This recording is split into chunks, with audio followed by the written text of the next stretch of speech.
없고 문제 부모만 있습니다라는 책을 냈습니다. 근데 그 제목 때문에 선물 주기도 어렵다고 반감이 든다는 분이 계셨어요. 뭐 예를 들어 문제야 문제 부모 무엇이 문제인가 라든가 미안해 너희들 잘못이 아니야 정도로 하면 오죽 좋았겠는가 하면서도 기대를 가지고 책을 펼쳤다는 서평을 읽었습니다. 그래도 서평에 김 목사님은 구체적이시고 실전 전문가라고 해주시는 등 또 이 책은 훌륭한 목사님의 성공 사례보다는 철저히 실패하고 찢겨져 본 사람들의 솔직한 간증과 사례가 많이 담겨져 있어서 유익하다고 길게 써주셨습니다. 맞습니다. 자녀의 문제는 부모의 문제입니다. 가장 힘든 자녀의 문제가 가장 부모를 회개케 하고 거룩케 합니다. 그래서 문제 자녀가 보석입니다. 요즘 창세기의 야곱을 봐도 요셉을 봐도 주일을 봐도 문제 부모가 많습니다. 나중에야 자신이 문제 부모라는 것을 깨닫고 야곱은 각 아들의 분량대로 최고의 유언으로 축복을 해주고 드디어 자신의 마지막 유언을 합니다. 최고의 유언에서 가장 좋은 땅은 유다 지파의 갈렙이 차지한 것을 보았습니다. 그 헤브론 땅은 아낙 자손이 있는 무서운 땅 난공불락의 성이었으나 그곳은 성지가 되었습니다. 야곱의 마지막 인생은 정말 믿음의 조상으로 부족함 없이 필요한 분별을 가르쳐 줍니다. 야곱의 마지막 유언을 통해서 다시 한번 생각할 것은 우리도 어떤 유언을 마지막으로 해야 할까의 주제를 가지고 오늘 본문을 살펴보겠습니다. 첫째로 돌아갈 곳이 있다는 믿음의 유언이어야 합니다. 29절입니다. 그가 그들에게 명하여 이르되 내가 내 조상들에게 돌아가리니 나를 햇사람 에브론의 밭에 있는 굴에 우리 선조와 함께 장사하라. 야곱은 축복을 마친 후에 아들들에게 자신의 장례를 부탁했습니다.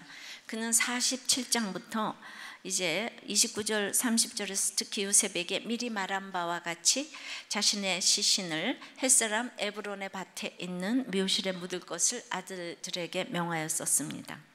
야곱이 자신의 매장지를 막벨라 굴로 정한 것은 그가 단순히 가족묘에 묻히고 싶어서만은 아니었습니다.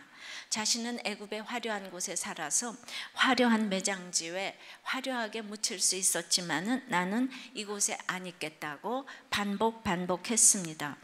본질적으로 그는 하나님께서 조상들에게 주신 약속의 땅에 묻히고자 했습니다.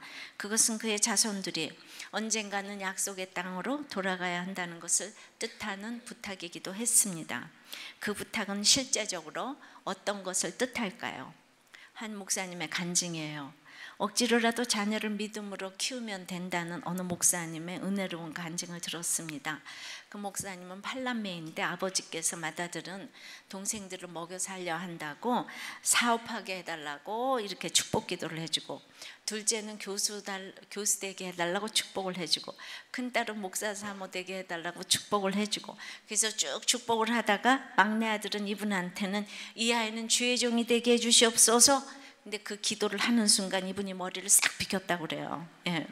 그랬더니 아버지가 쫓아와서 끝끝내 축복 기도를 해주었다는 것입니다. 그리고 이 아버지가 막내 아들만 데리고 다니면서 은혜의 자리란 데는 다 데리고 다니고 부흥 집회고 어디고 막 때려가면서 데리고 다녔는데 자기가 은혜를 너무 못 받으니까 아버지가 막 낙심이 되신 거예요.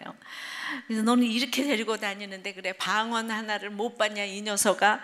그런 소리 아버지가 좋아하는 게 방언이구나 싶어서 연극을 하기로 했습니다.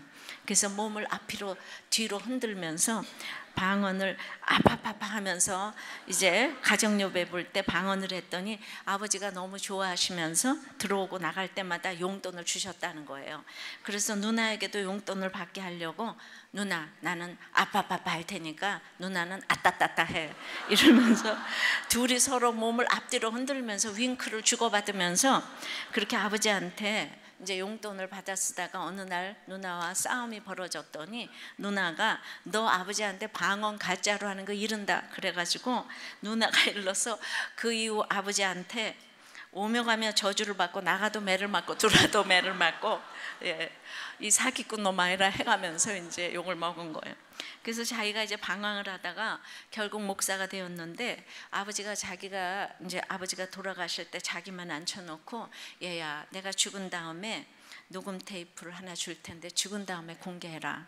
그래가지고 이분은 자기가 목사니까 그 집에 재산이 좀 있었대요. 나한테 뭘 주려고 좀 그러는구나.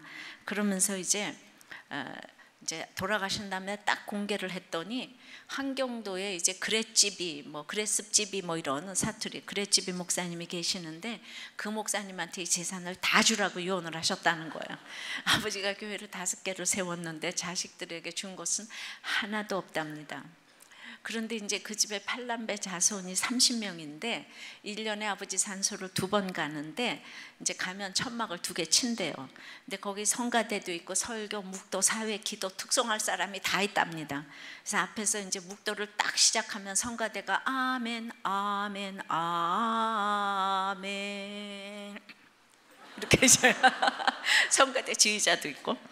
근데 제가 제일 은혜 받는 건 이거예요. 근데 그 설교하시는 분은 100만 원 내고, 기도하시는 분은 50만 원이고, 사회하는 사람도 50만 원이고, 강구하는 사람은 안 내고, 이렇듯 중요한 순서를 맡은 사람은 돈을 내고, 가정마다 1인당 10만 원씩은 꼭 가져오라고 하는데, 그게 다 모이면 한 500~600만 원 되는데, 그 해에 그 돈을 가장 어려운 식구들에게 준다는 거예요. 그러니까 8남매가 너무 화목하고 가져오라는데 불복종하는 사람이 하나도 없대요. 왜 불복종하겠어요? 그때 개 타는데, 안고 보내서 개 타는데. 아버지가 그 돈을 자녀를 위해 썼으면 지금 이렇게 화목했겠습니까? 누구는 주고 누구는 안 주고. 그런데 그 돈을 교회에 줬더니 지금 자녀들이 만나면 온 가족이 부흥회를 하고 산소 가는 게 즐겁고, 또 돈을 갖고 와서 누군가를 주고, 또 이제 힘든 사람 받고 하니까 그냥 너무 즐거운 거예요. 결국 예수 믿고 잘 살아라로 아버지가 아들에게 돌아갈 곳이 있다는 믿음의 유언을 한 것입니다. 제가 은혜를 많이 받았습니다. 이분이 믿음의 5대라는데 저는 4대인데, 제가 모태신앙을 종종 이렇게 욕했지만 이게 모태신앙의 저력이 아닌가 싶습니다. 이런 믿음의 소문은 좀 퍼져야 할 것 같아서 전하고 싶습니다. 나는 어떤 믿음의 소문이 퍼지기 원합니까? 그리고 그 소문의 내용은 어떤 것이었으면 좋겠습니까? 이제 마지막으로 야곱은 자기가 죽으면 고향 땅에 묻어달라는 부탁을 이제 한 번 더 당부한 뒤 그의 파란만장했던 147년의 인생을 마감하게 됩니다. 이제 47장 29절부터 부탁했듯이 예배 공동체를 귀히 여기고, 세상이 다가 아닌 것을 알고, 천국이 반드시 있다는 것을 알고, 반드시 가나안 땅에 묻어달라고 환도뼈를 걸고 맹세를 시켰는데, 그것을 다시 반복한 것입니다. 야곱은 47장부터 유언을 시작하면서 후일에 당할 일을 가르쳐주고 각인의 분량대로 축복을 했습니다. 그리고 48장 49장에 이르기까지 야곱은 또 다짐을 하고 받고 하면서 유언의 내용을 잘 지키겠다는 표시로 약속하고, 손가락으로 약속하고, 도장 찍고, 복사하고, 쾅쾅 찍으라고 확인하면서 약속의 땅에 묻어달라고 당부를 했습니다. 죽음은 끝이 아닙니다. 내가 내 조상에게로 돌아가리니는 직역하면 나는 나의 동족에게로 모아지기 시작했다. 내 조상들, 동족들이 모여있는 세계로 간다는 뜻입니다. 육신도 집이 있고 영혼도 집이 있습니다. 영혼의 집으로 가는 것이기에 죽음 이후에도 반드시 삶이 계속되며, 반드시 모든 인간은 하나님의 심판대 앞에 서게 되는 날이 올 것입니다. 그 영원한 하나님 나라를 소망하면서 준비해야 합니다. 내가 반드시 죽는 것을 안다면 죄악 가운데 사는 일은 하지 않을 것입니다. 성경은 사람이 한 번 죽는 것은 정한 법이라고 합니다. 그 후에는 반드시 심판이 있을 것을 증거합니다. 그래서 이 죽음을 생각하는 사람만이 겸손할 수 있습니다. 우리의 평생은 유언 잘하기 위해서 산다고 해도 과언이 아닙니다. 오늘 야곱은 이제 애굽에서 내가 17년 동안 화려하게 살았지만 내가 돌아갈 곳은 따로 있다고 합니다. 그래서 우리 선조와 함께 장사하라고 했던 유언을 또다시 이렇게 반복하는 것입니다. 나눔해 보니까 내가 사고로 죽을 수도 있으니 반드시 내 유언은 신결혼해라, 불신결혼하지 말라, 이런 목적 나눔을 봤어요. 적용해 보세요. 여러분은 내가 가는 곳에 오라고 할 그 돌아갈 약속의 땅이 확실하게 있습니까? 자, 그럼 돌아갈 곳이 있다는 믿음의 유언은 어떻게 구체적으로 합니까? 두 번째는 삶으로 값을 치른 믿음의 유언이어야 합니다. 30절입니다. 이 굴은 가나안 땅 마므레 앞 막벨라 밭에 있는 것이라 아브라함이 햇사람 에브론에게서 밭과 함께 사서 그의 매장지를 삼았으므로 가나안 땅을 너와 내 자손에게 주리라 했지만 아브라함이 산 땅은 오직 이 매장지 뿐이었습니다. 자신의 뼈를 묻은 이 땅이 결코 이방인의 소유로 남아있지 않기 위해서 사둔 땅이었습니다. 야곱은 매장지 위치를 자세히 설명하고 반드시 거기 묻으라고 하는 것도 자손들이 창세기 15장에 이방에서 계기된 후에도 반드시 돌아올 것이라는 그 하나님의 약속을 믿었기 때문이었습니다. 야곱은 이렇게 얘기를 하는 거예요. 나는 우리 아버지가 묻혀있는 막벨라 굴에 묻히겠다. 이 굴은 아브라함 할아버지가 400냥을 주고 샀다. 그냥 그들이 가지라고 했는데 확실한 등기부 등본을 가지고 있어야 자녀들이 기억하고 갈 것이라서 산 것이다. 값을 치른 것이다. 조상이 값을 치루었고 내가 또 값을 치른 막벨라 굴이다. 그러니 와야 한다고 지금 유언을 한 것입니다. 우리도 내가 오늘 죽어도 내가 값을 치른 막벨라 굴이 있어야지 자녀들이 와 우리 엄마의 간기를 확실하구나 하고 따라온다는 것입니다.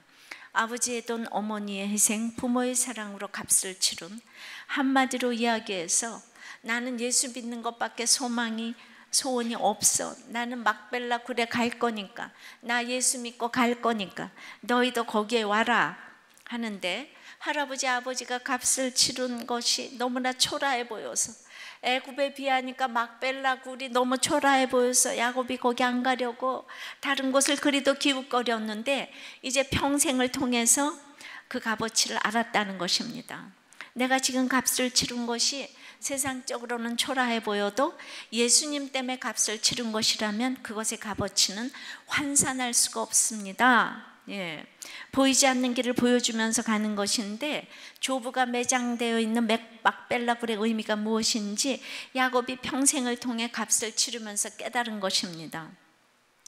오프라 윈프리는 힘든 사람 얘기 솔직하게 오픈하면서 전 세계적인 부자가 됐어요. 근데 우린 그거보다 대안이 있잖아요.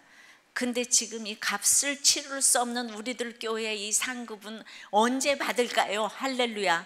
그러니까 여러분들이 이렇게 오픈하고 다른 사람을 살리는 것은 지금 어마어마하게 천국에 쌓여 있을 줄 믿습니다. 값을 환산할 수 없는 그 믿음의 조상으로서의 그런 부모로서의 권위가 지금 쌓여져 갈 줄 믿습니다. 야곱의 지난날을 다시 한번 보면 그는 앞날은커녕 자기의 현재도 제대로 보지 못했을 뿐만 아니라 살아온 일조차도 제대로 해석하지 못했습니다. 형으로부터 팥죽 한 그릇으로 장자의 명분을 산 후 축복은 받았지만 그 결과 집에서 쫓겨나서 20년간 타향살이, 피난살이, 모슴살이를 하였습니다. 이것을 과연 축복이라고 말할 수 있을까요? 그렇게 사기를 치면 그 죄값이 돌아온다는 것을 왜 생각하지 못했을까요?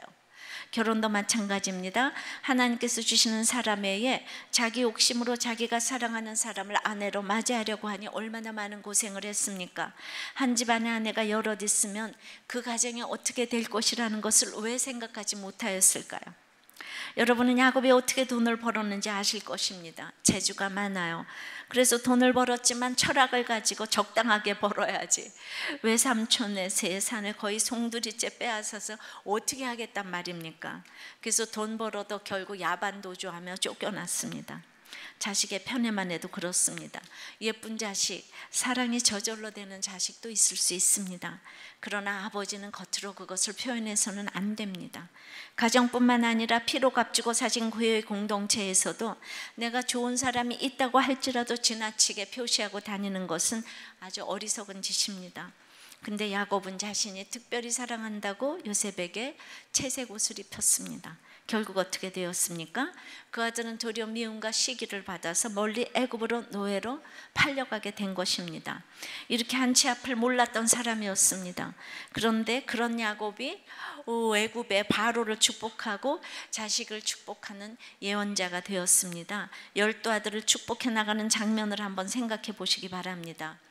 이 세상의 성공이 축복이 아니라는 것을 깨닫고 한 사람씩 후일에 당할 일로 축복해 나가면서 세상의 성공은 영원한 성경으로 보장되지 않는다는 것을 온유언으로 말하고 별 인생 없다고 각인의 분량대로 예언을 했는데 그 말씀이 그대로 이루어지지 않았습니까? 제가 지난번에 에브라임과 므낫세가 입성 못했다고 했는데 그게 아니고 므낫세는 입성했죠. 여러분들이 제가 그렇게 얘기해도 찰떡같이 알아들었죠? 므낫세는 입성했어요. 에브라임이 입성 못했습니다. 대신 요셉이 턱걸이 입성을 했습니다. 그래서 단과 에브라임이 입성하지 못했는데 하나님께서 그 요셉의 에브라임 부분은 성경 전체를 통하여 주님이 얼마나 싫어하는 부분이라는 것을 보여주었습니다. 이 세상의 성공과 장자의 명분이 똑같은 줄 알고 일생을 열심히 달려왔는데 아무리 노력해도 아닌 것이 있는 것입니다. 결국 다 가져보고 그 조상의 한 평짜리 막벨라 굴의 매장지가 가장 사모하는 것이 되었다는 것을 보여주고 알려주고자 한 것입니다. 보이지 않는 하늘의 복을 수많은 사건을 통해서 알게 하셨어요. 갈렙이 바로 이것을 알았기에 열악하니 헤브론 땅을 달라고 한 것입니다. 예. 우리는 요새 무슨 일 할까요? 화장실 청소하세요. 그러면 이 갈렙의 땅을 주겠다는 표현이에요. 이게 우리가 말씀으로 장난하고 노는 거예요. 말씀으로 유머하는 거예요. 아셨어요? 어떻게 내가 이렇게 교양했는데 화장실 청소를 하라고 그래? 이런 목자가 있으면 사표 내야 됩니다. 말씀을 못 알아들은 거예요. 졸은 거예요. 알아들으셨죠? 야곱이 도대체 어떻게 해서 이런 예언적인 눈을 가지게 되었는가? 야곱의 인생을 보면 평소에는 자기 열심으로 살다가 걔도 위기가 왔을 때는 하나님과 씨름하고 하나님의 음성에 귀를 기울였습니다. 그래서 나이가 든 지금은 위기의 많은 경험을 통해서 하나님을 알게 되었고 하나님을 아니까 하나님의 눈으로 세상을 보기 때문에 인생이 보이기 시작하는 것입니다. 하나님과 나와의 관계는 지식적인 관계가 아닙니다. 경험적인 관계여야 합니다. 하나님을 안다는 것은 야다라는 단어인데 부부간의 성관계를 통해 안다는 뜻이 있어요. 인격은 가면이라는 뜻이 있는데 부부관계는 가면을 쓰고 만나는 관계가 아니라는 것입니다. 지식적으로 아무리 많이 알아도 직접 살을 맞대고 사는 것은 아주 다른 경험입니다. 남편은 무이촌에서 결혼하기 전에 6개월을 야간 열차를 12시간 걸려서 한 주일도 빠지지 아니하고 저를 만나러 왔습니다.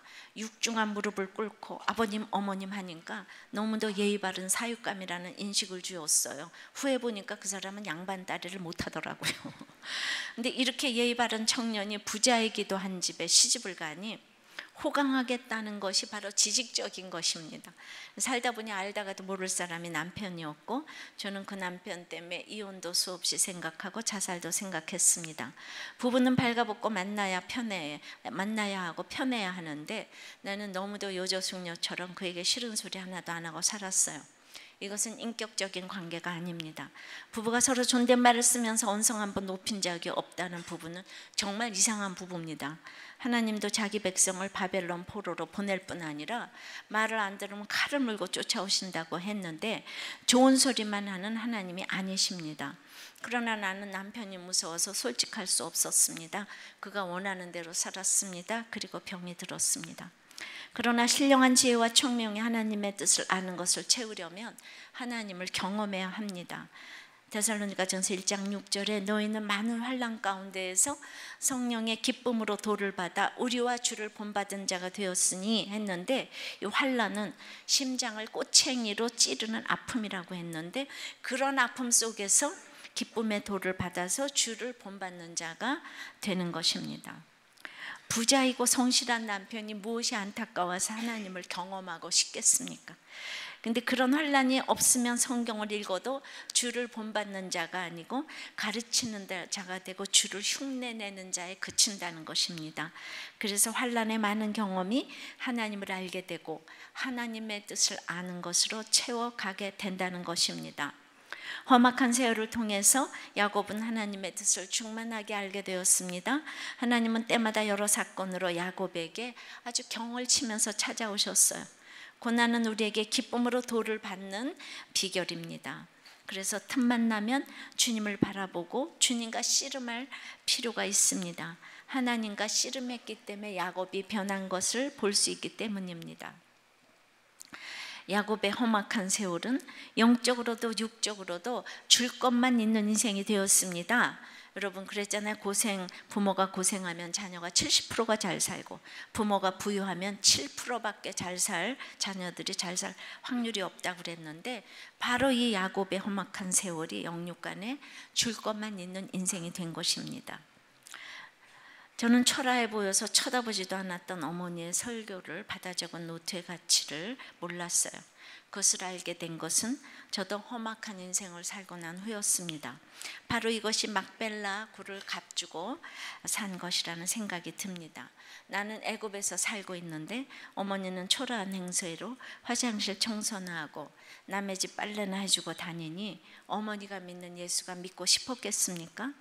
어머니가 돌아가시면서 그 대단한 수십 권의 설교 노트를 집도 좁은데 하면서 가책도 없이 쓰레기통에 버렸습니다. 지금 제가 이렇게 알아도 저는 어머니를 못 따라갑니다. 이렇게 각자 안 되는 분량이 있습니다. 후일에 어머니의 인생을 이렇게 생각하고 만일 내가 어머니의 막벨라굴에 오라고 얘기해 줄 수 있으니 이것이 진정한 값을 치르고 얻은 어머니의 막벨라굴이 아닐까 합니다. 어머니는 말로 안 했어도 삶으로 오라고 한 것입니다. 목장 나눔에 보니 자녀들에게 믿음의 유산을 물려주고 싶다. 아빠가 믿으면서 얼마나 많이 변한지 애들이 잘 알고 있고 증인이다. 그래서 애들이 믿음의 위력을 알게 된 것에 감사드린다. 그래서 알바하다가도 수요 예배를 드리기 위해 택시 타고 교회에 온다. 이것도 값을 치른 막벨라굴이에요. 또 한 분은 요즘 아내와 관계가 안 좋아 실질적으로 이혼하려고 해도 작년부터 아이들 중매가 들어오는데 그 사람들은 저만 알고 아이들은 모르는데 저는 포장되어 있고 저만 바라보고 중매가 들어왔다는 것을 보고 제가 만약 이혼했더라면 그런 자리가 들어올까 싶었다. 그때부터 생각한 것이 진정한 마음으로 그동안 제가 부모로서 가면을 계속 쓴 것을 알게 되었다. 큰아이는 아빠 엄마 이혼도 자기 결혼하고 나서 하라고 하고, 둘째는 자기가 준비하고 있는 공무원 시험 임용 때 가족관계 부분도 많이 차지한다고 하면서 둘째도 은근 이혼하지 않았으면 하는 눈치다. 그동안 제가 존경받는 아버지란 소리를 듣기 위해 엄청나게 포장하며 살았다는 것이 느껴진다. 현재 그것이 정점에 온 것이다. 제 모습은 아닌데 정말 돌아버릴 것 같다. 자, 이분도 이혼하고 싶지만 안 하고 있는 것이 자녀들에게 막벨라 굴의 값을 치러주는 것입니다. 여러분, 이혼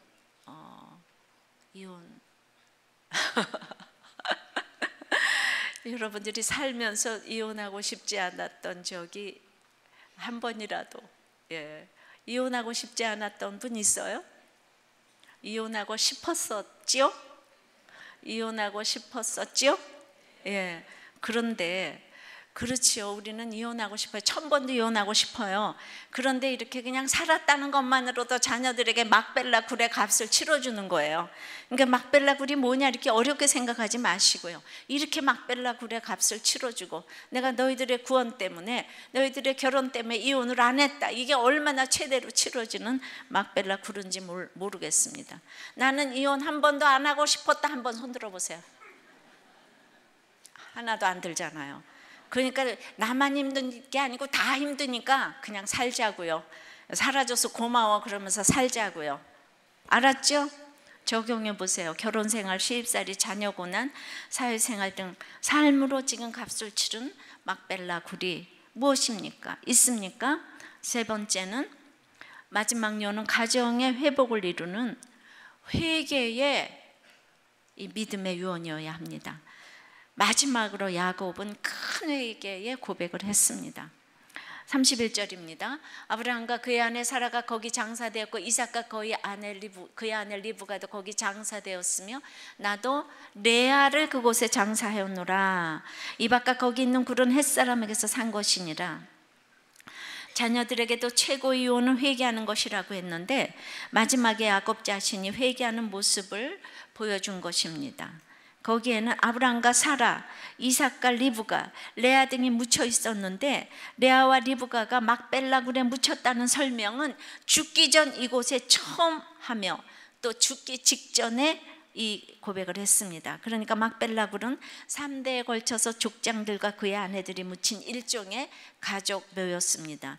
지금까지 아브라함, 사라, 이삭이 장사되었다는 얘기는 언급되어 있었지만 야곱이 그리도 사랑하던 어머니 리브가도 미워했던 레아도 언급이 없었어요. 레아는 애굽 이주 전에 죽어서 장사되었을 것이에요.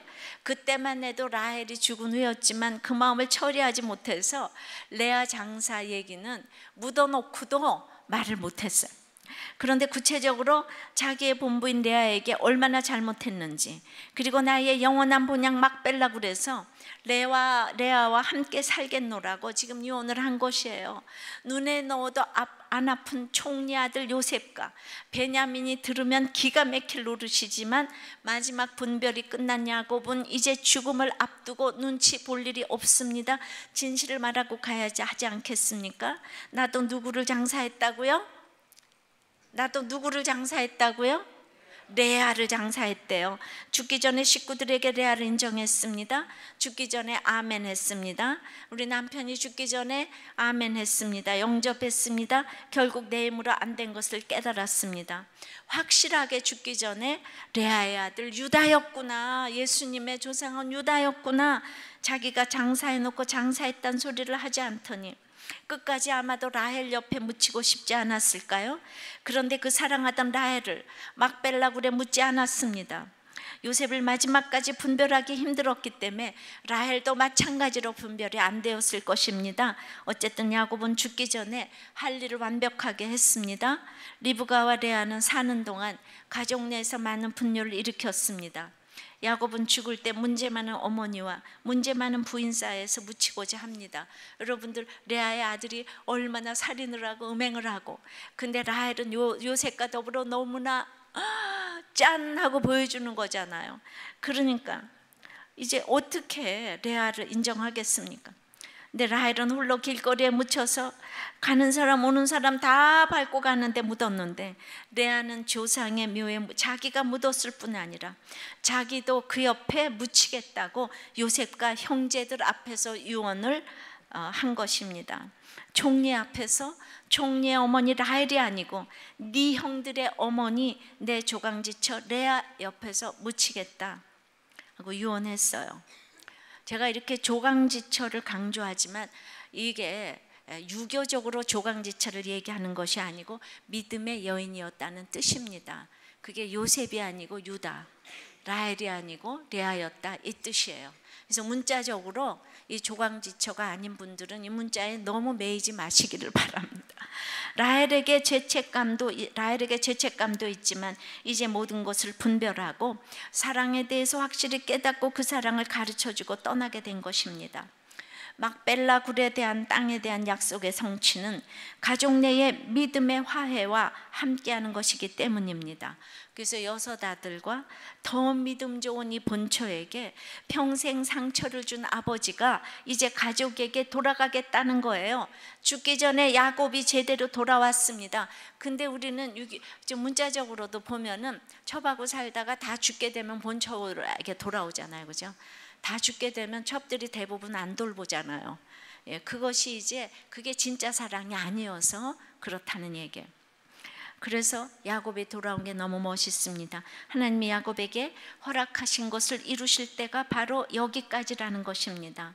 그것은 야곱이 가장 인정하고 싶지 않았던 레아를 영원한 동반자로 받아들인 것입니다. 여러분, 라헬과 이 세상에서 사랑했지만 고통이었어요. 그러나 그건 잠깐이었는데 영원한 동반자로 레아를 선택했다는 거예요. 영생의 땅에서 영원한 동반자로 믿음의 레아를 받아들였다는 것입니다. 할아버지 아브라함의 부인 사라도 죽었을 때 아브라함을 돌아오게 한 것은 사라가 헤브론에서 죽었기에 그곳을 매장지로 값을 치르고 산 것입니다. 일생 사라도 고생하다가 약속의 자녀 이삭을 위하여 육신의 자녀 이스마엘을 내어 쫓으라는 말과 약속의 땅 헤브론에서 죽은 사라는 이 두 가지 행동으로 약속을 생각나게 하는 여인이었습니다. 사라도 첩으로 하가를 얻어들이고 그두라를 첩으로 데리고 살았던 아브라함을 참아내면서 용서가 무엇인지 예배가 무엇인지를 보여주었기에 죽자마자 헤브론 땅을 돈을 주고 매장지를 샀습니다. 반드시 약속이 생각나서 어디로 가든지 돌아오라고 등기를 해놓은 것입니다. 그리고 아브라함의 육신의 정력으로 취한 서자들을 쫓아내고 비리비리한 이삭을 약속의 자녀로 인정하며 키우기 시작했습니다. 야곱은 바로 그 막벨라굴에 묻힌 레아를 생각했습니다. 일생 고생하며 묵묵히 아들을 키우고 가장 훌륭한 예수님의 조상인 유다를 키워낸 영적 어미인 레아에게 이제 내가 그대와 함께 그곳에 가겠노라고 선포를 한 것입니다. 유언의 가장 핵심은 가정의 회복입니다. 그것은 믿음으로 아니면 회복하기 어려운 일입니다. 드디어 야곱이 가장 마지막 관문을 통과했습니다. 요셉을 의식하지 않았습니다. 라헬도 의식하지 않았습니다. 인간의 사랑과 하나님의 사랑은 깊이와 높이와 넓이가 다른 것이라는 것을 깨달았습니다. 그 사랑은 외모도 재산도 명예도 학벌도 아니고 오직 믿음입니다. 냉정하고 똑똑하게 자신을 스스로 생각해 볼 때 자신의 지금까지의 사랑은 정욕적인 사랑이었다는 것을 회개하며 고백을 한 것입니다. 그래서 이제 나는 갈 테야. 이제는 믿음의 레아에게 갈 테야. 너희도 내가 가는 곳에 오라는, 특히 이 가정의 회복을 보여주는 이 뜻이 있습니다. 결국 마지막 유언은 야곱의 회개로 실현되는 것입니다. 그러므로 마지막 유언은 우리의 회개로 실현이 될 것입니다. 아멘. 그러니까 여러분, 조강지처 너무 좋아하지 마세요. 사라도 고생하다가 마지막에 아브라함이 돌이켰어요. 레아도 야곱이 마지막에 돌이켰어요.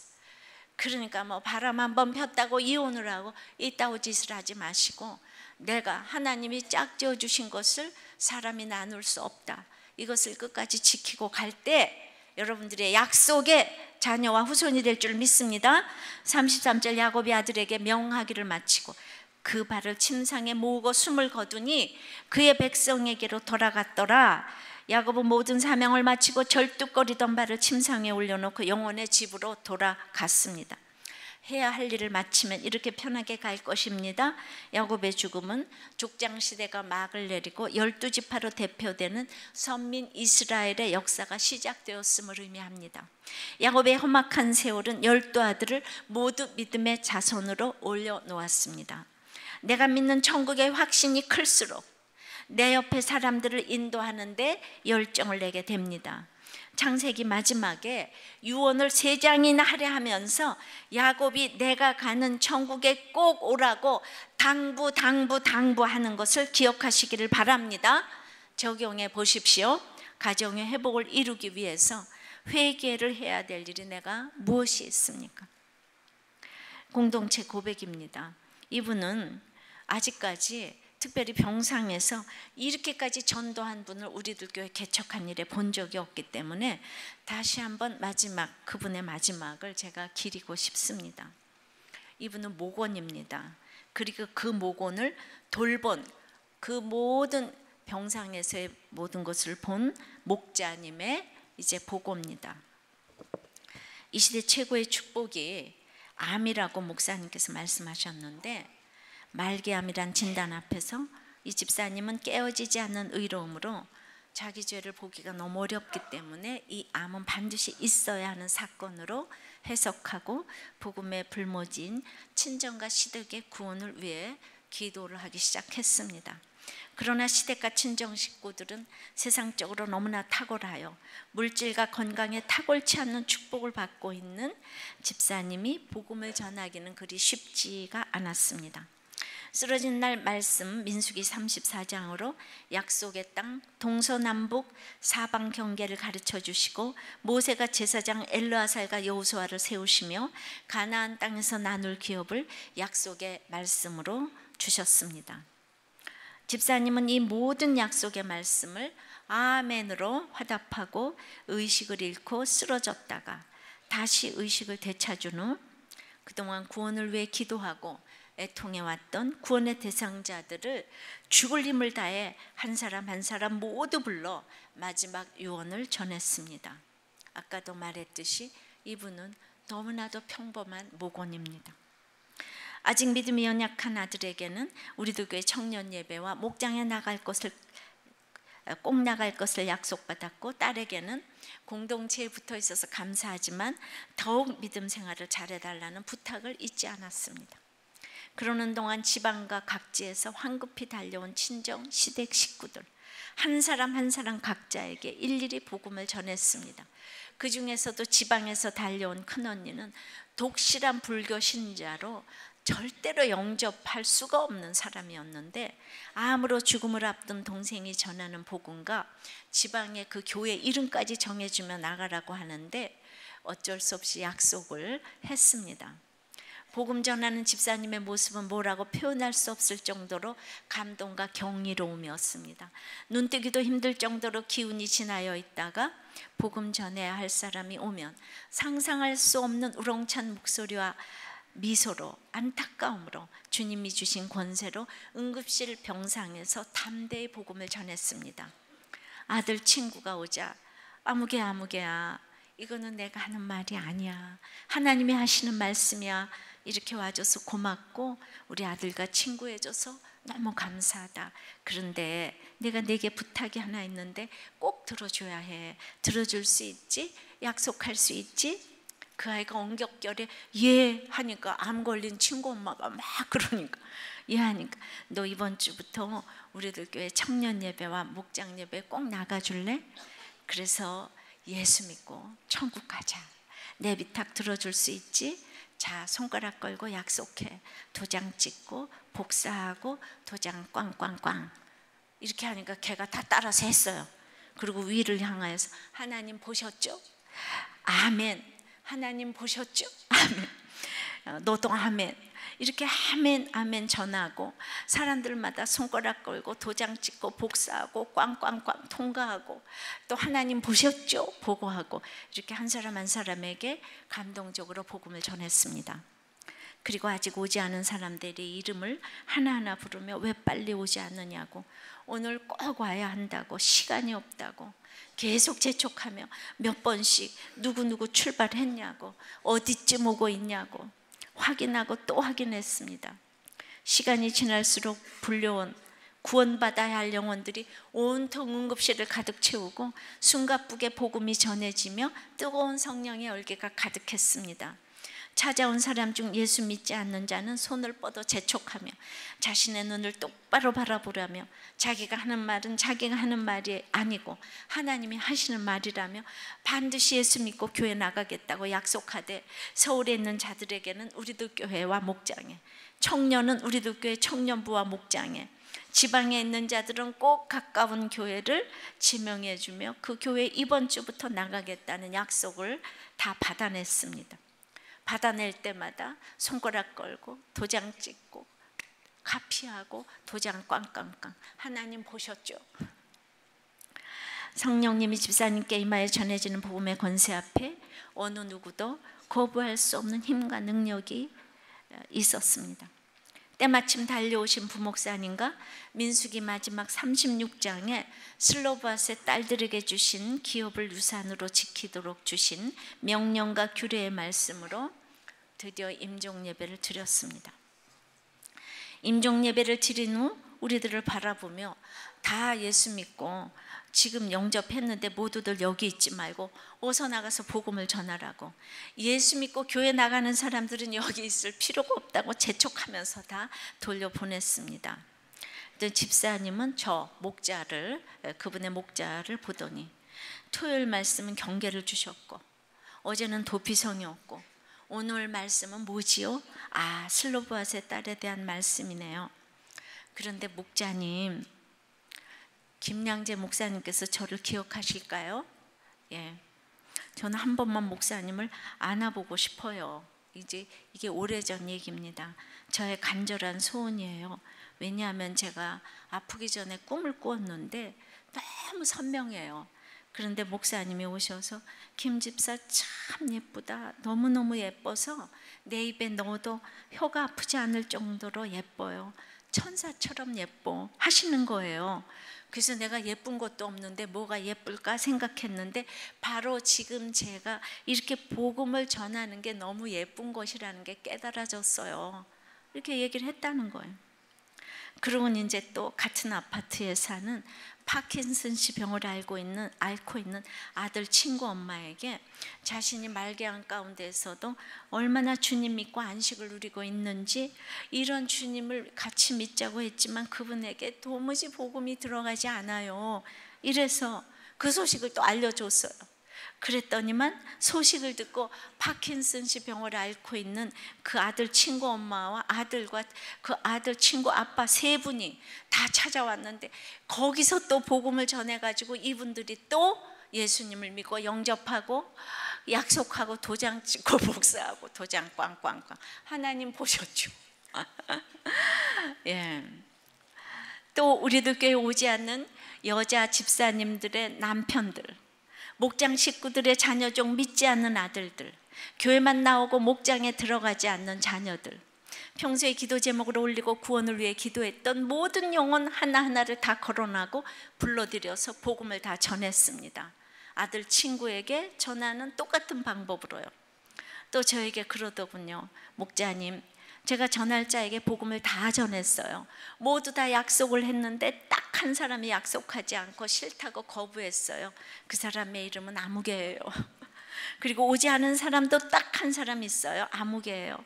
이 좋은 축복을 주는데도 받지 못하니 어떡하죠? 할 수 없지요. 참 바보예요. 하였습니다. 참으로 모든 것 내려놓고 주 안에서 사명을 감당하던 집사님의 모습은 안식과 평강이 흘러넘쳤습니다. 천사의 모습이 바로 이런 모습이겠구나 생각했습니다. 그리고 너무나 신기한 것은 복음 전하던 시간에는 진통제를 투여하지 않았는데도 전혀 통증을 느끼지 않고 복음을 전했다는 것입니다. 이때가 가장 막바지인데요. 그런데 수요일 8시쯤 다시 의식을 잃고 처치실로 옮겼는데, 그날 저녁 기적같이, 이분이 목원인데 제가 사실 갈 일이 없는데 정말 지나다가 기적같이 목사님께서 신방을 오신 거예요. 근데 너무 놀란 것은 목사님께서 오시자마자 집사님이 꿈에서 들었다는 그 말씀을 그대로, 집사님 어쩜 그렇게 예뻐요, 정말 천사 같아, 들어오자마자 제가 보면서 제가 진짜 그렇게 얘기를 했어요. 어째 이렇게 예뻐요, 천사 같아요. 이렇게 깨끗하고 마지막까지 사명 다하고 가는 김 집사가 너무 부럽고 나도 김 집사처럼 살다가 천국 가고 싶어요 하시는 거였습니다. 어떻게 꿈속에서 하셨던 말씀을 그대로 할 수가 있지요? 표현할 수 없는 감동의 전율을 느꼈습니다. 그런데 목사님께서 그렇게 의식이 없는 가운데 집사님 하고 부르시자 눈을 번쩍 뜨고 기도에 반응하여 마지막 집사님 천국에서 만나요 하시던 말씀에 소리는 못 내고 혀로 아멘을 했던 모습이 저도 생생합니다. 집사님이 다시 정신이 돌아오고 깨어나서 그렇게 사모하고 보고 싶어 했던 김양재 목사님께서 다녀가셨다고 하니까 금세 뭐라 그러냐면, 목사님이 다녀가셨는데 내가 무슨 옷을 입고 있었냐고, 이 병원복 말고 예쁜 옷을 입고 있었다라면 좋았을 걸 하면서 너무나 수줍은 미소를 띄었다는 거예요. 그리고 주님 품에 안기셨습니다. 목자님 보고에 이렇게 김 집사님이 마지막까지 말씀을 붙들고 믿음에 굳게 서서 사명을 잘 감당할 수 있었던 것은 끊임없이 장차받을 환란인 확실한 복음을 전해주셔서 장래에 당할 일을 준비할 수 있도록 해주신 목사님, 부목사님, 초원님, 이 목자와 목장 식구들 때문이라고 생각합니다.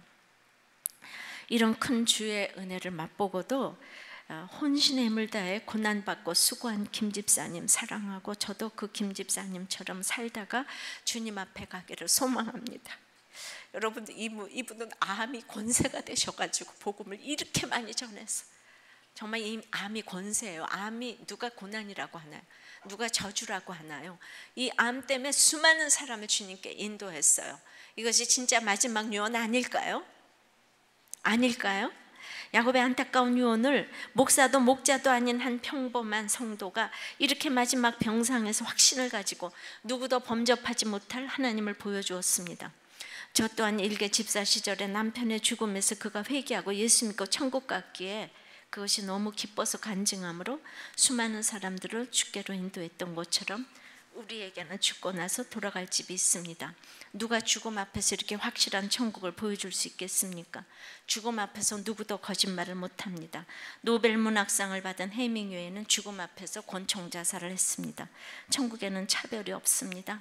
이름 없는 성도들이 수두룩 있을 것입니다.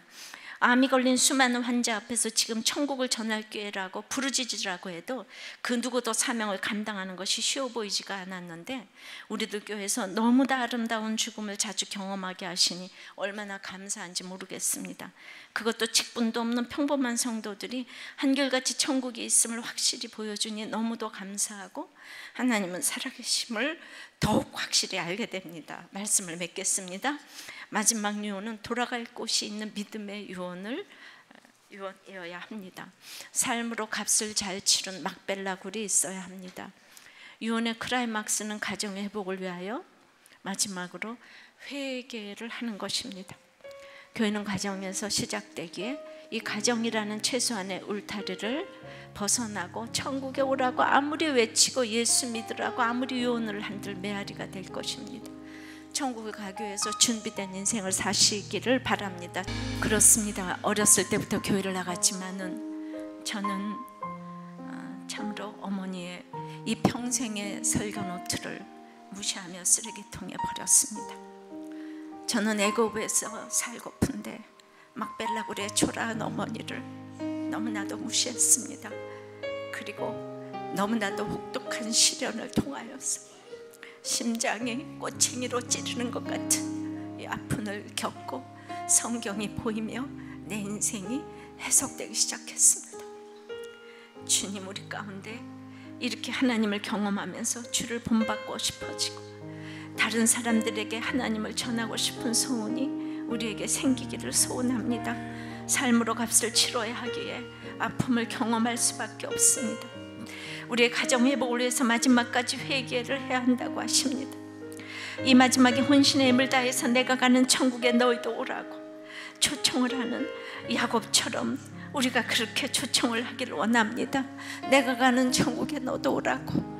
야곱의 12 아들을 다 믿음의 자손으로 올려놓은 야곱처럼 우리의 자녀들을 한 사람도 빠지지 아니하고 믿음의 반열에 올려놓을 수 있도록 나의 이렇게 삶으로 값을 치른 막벨라 굴이 있을 수 있도록 주님, 이제부터 한 가지씩 회개를 하면서 우리 엄마, 우리 아버지는 회개하는 사람이었다고, 우리 자녀들은 회개하는 사람이었다고 기억될 수 있도록 우리들의 삶을 그렇게 마지막 유언을 준비하는 삶이 될 수 있도록 주여 은혜를 내려 주시옵소서. 예수 그리스도 이름으로 기도드리옵나이다. 아멘.